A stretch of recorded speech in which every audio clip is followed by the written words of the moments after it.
Your commitment has to match your talk, though. 100%. Anytime I stood up and I told Vinny that I was going to qualify for something, you better believe that I put the work ethic in behind it to make sure I did everything possible that it took to qualify for that trip.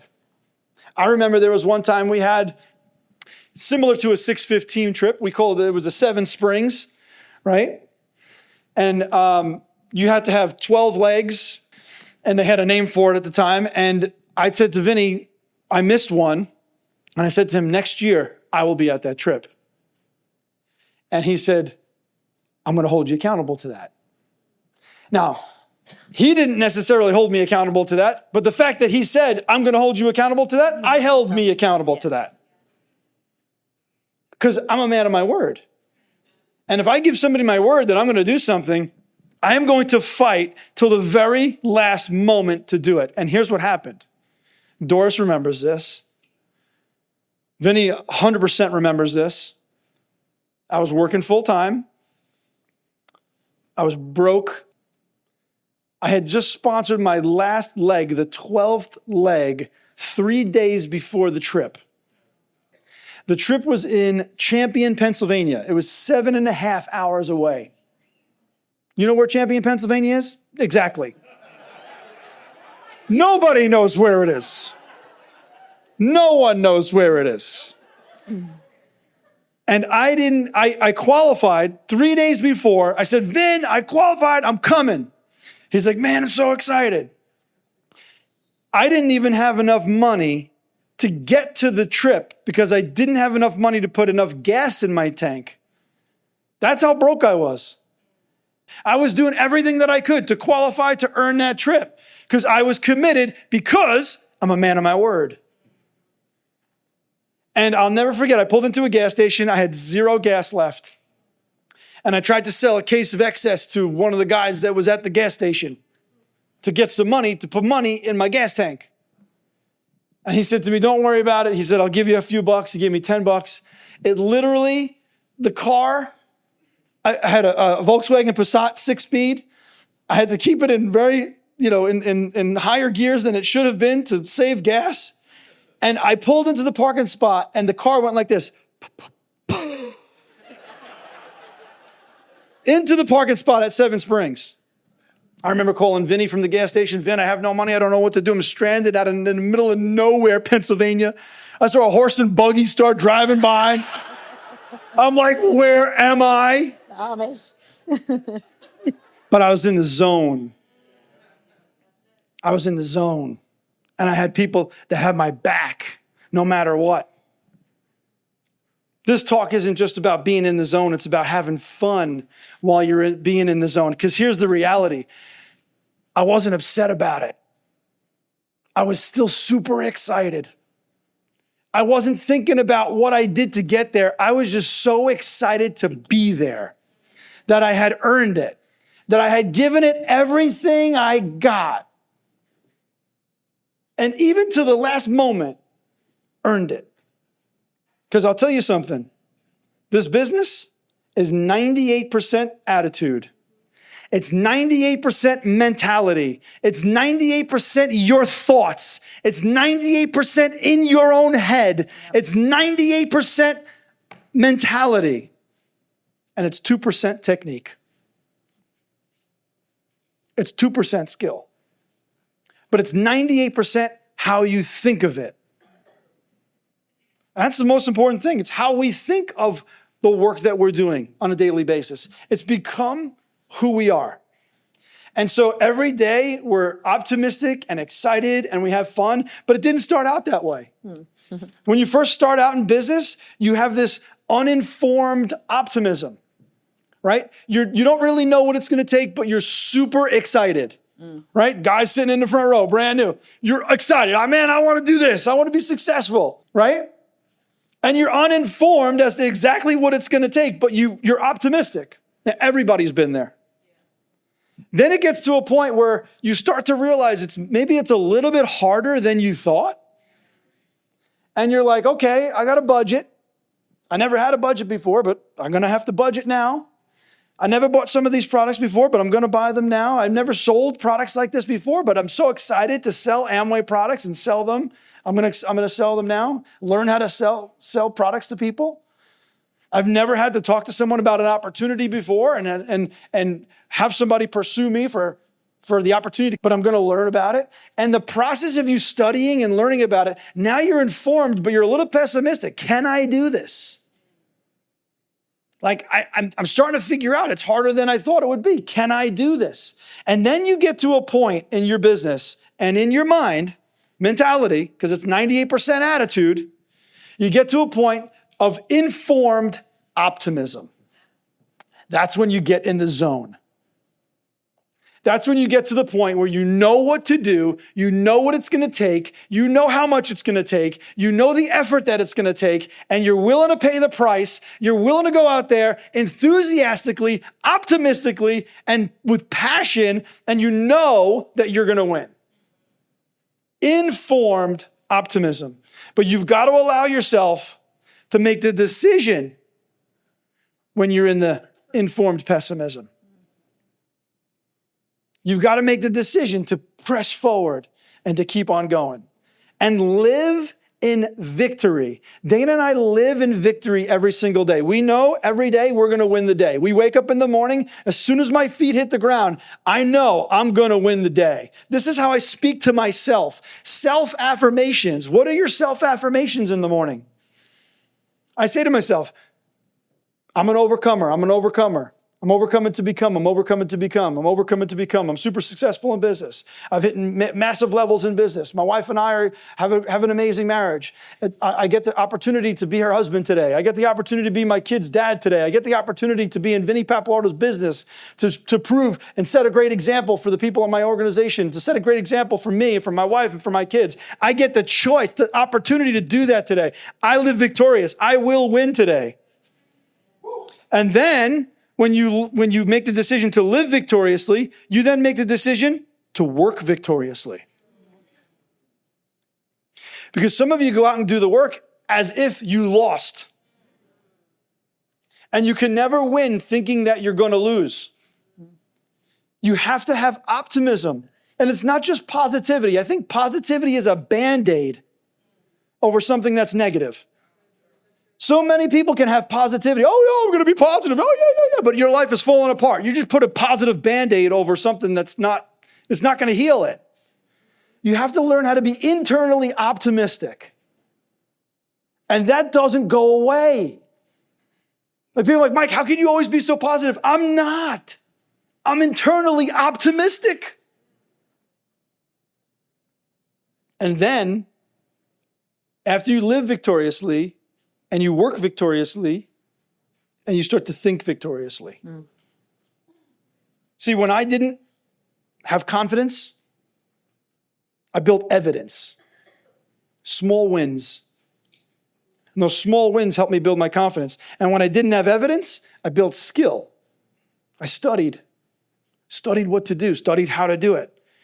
And when I didn't have skill, I built discipline. Because I didn't have the skill yet, so I had to build discipline.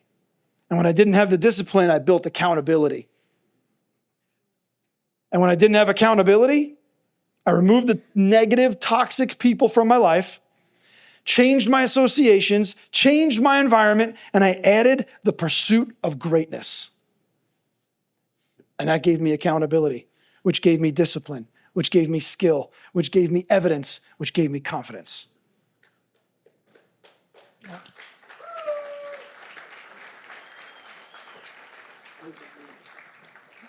And I love that you start with attitude because, it's funny, 20 years in business, and I don't know if we've ever had this much fun. And we look at, what has changed. And, we consider it, this is our year of excellence. Like, this is just, the most fun that we're having, and just not even in business, but with each other. And I think that's the biggest thing. And it's been such a mental just switch in our mindset. Not so much more you, but more me, where I had to work so much more on my attitude. I didn't say anything. I am. His smile is an agreement. I love you so much. I am married to Mr. Happy, and it's a complete blessing. Because Not happy, optimistic. optimistic. I'm just kidding. But your optimism makes you happy, and I love it. Yes. Because so often I would let my attitude dictate my results, and it needed to be the other way around, where I would let my results dictate my attitude. And I've learned to make that switch. And, that was like an ongoing battle for me.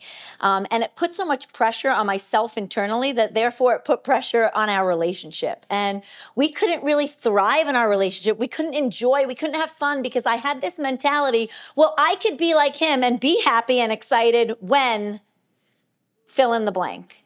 Right. And I just had this mentality like, well, when we succeed, we'll have it all together. And I just love that you've been able to show me, what it is to just slow down and enjoy and to have fun with each other. Because he would say things to me like, you're not doing it right unless you're having fun. And I'm like, well, I'll have fun when we're doing it right, And I could flip everything that he would say around. And But just to piggyback off what you just said, slowing down doesn't mean doing less work. no, absolutely not. That's not what she means by slowing down. Slowing down the way you think about the work that you're doing. Sometimes you're in your head so much that you think that you're doing the activity to grow a successful business and you only did one or two things. And it's not that big of a deal. And that mentality has to flip.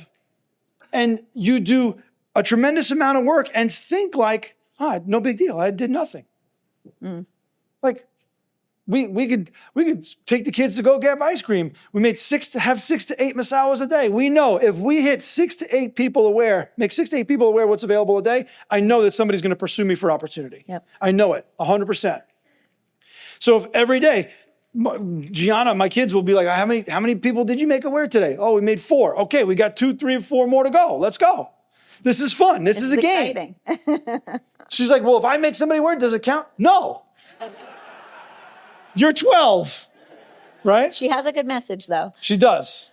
But we didn't slow down the work ethic. I'm sorry, I didn't mean to interrupt you. No, that's a great point because what it allowed us to do is not put pressure on each other. And it allowed us to then raise our standards more than anything in the quality of, the conversations that we're having, the places that we're going, take us out of our comfort zone. We recognized that we were so comfortable, but our comfort zone was making us uncomfortable in our life. Because it was keeping us stuck where we were and we didn't see anything happening. We always had a great work ethic, but yet we needed to just make little changes to start to see the results and to start to just raise our own personal standard of, talking to people that were ready to run in business, that wanted to pursue us, was looking for opportunity. People that were like us when we got in business at 19 and 23 years old, that were excited and that were looking. And, we feel responsible. You want to get really, really frustrated? Try to get the wrong person to do the right thing. You'll be frustrated beyond belief. And what a lot of people try to do is they try to take somebody that they're talking to and make that person the right person. Yep. I'm no longer interested in trying to make somebody the right person. You have to prove to me that you're the right person. Yep.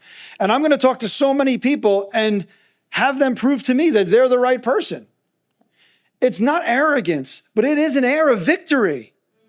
Knowing that you've already won, that you've already have been working with the right people. Because look, you can do work forever with the wrong people, with bad potential, with people that are not going to grow the business, that are not excited to grow the business, that you have to pull them to do this and pull them to do that. Oh, we have a team meeting. It's Saturday. Oh, it's Saturday team meeting. I don't know if I could do it. You're working with the wrong person.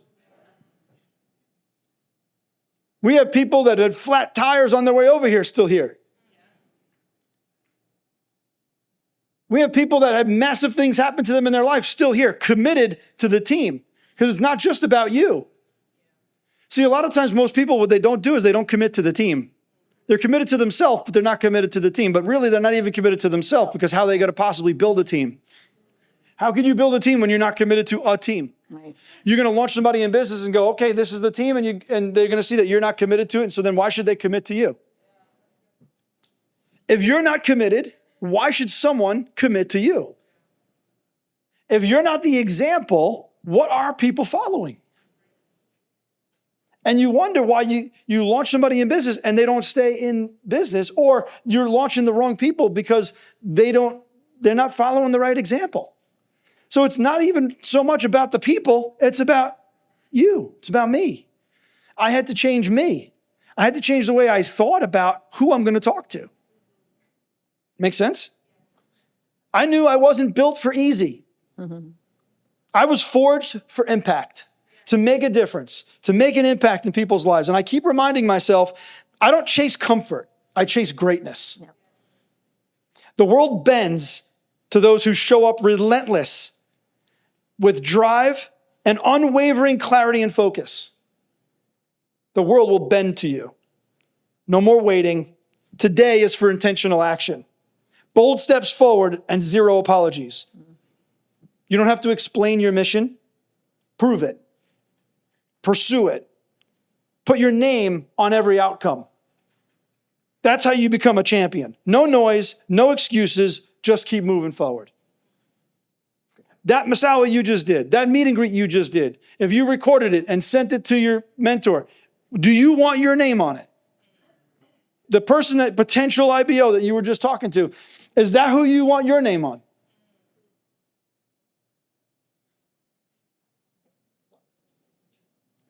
If somebody doesn't earn it, no big deal. We're not fazed. We know we're going to find the right people. We get excited to meet the next one. We have so much fun meeting people and doing meet and greets. I said to Dana last night, we left the meet and greet 2 last night we just did. We have a personal couple coming to the GE on Monday. And we got back in the car and I said, I love doing meetings with you. I absolutely love doing meetings with you. I think it's one of my favorite things in the whole world. Is sitting down at a coffee shop with my wife across the table from a couple, just together, knowing that we're building our future together. And we have a tremendous amount of fun doing it. Like there'll be times where, like some days we try to talk to as many people as we can, and it's like everybody's just like grunting. In their own world. Like you ever have those days where it's like people are just like in their own world? I think that's what we have the most fun. And I think that, because here's the thing, I say hello to everybody.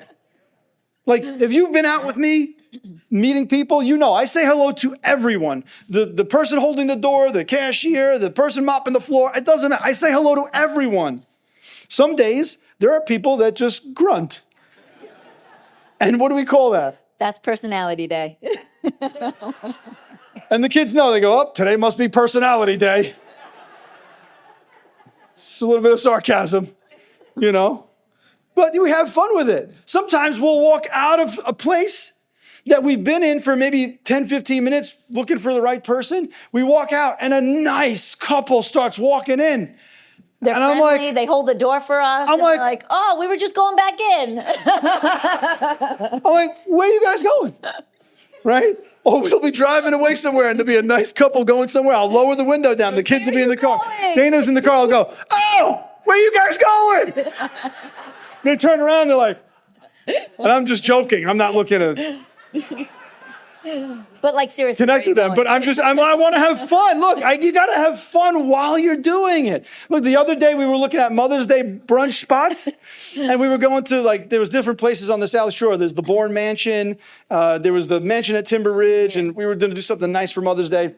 And so we pulled into the Bourne Mansion, and typically in the Bourne Mansion, the gates are closed. I don't know if you've ever been there. They're always closed.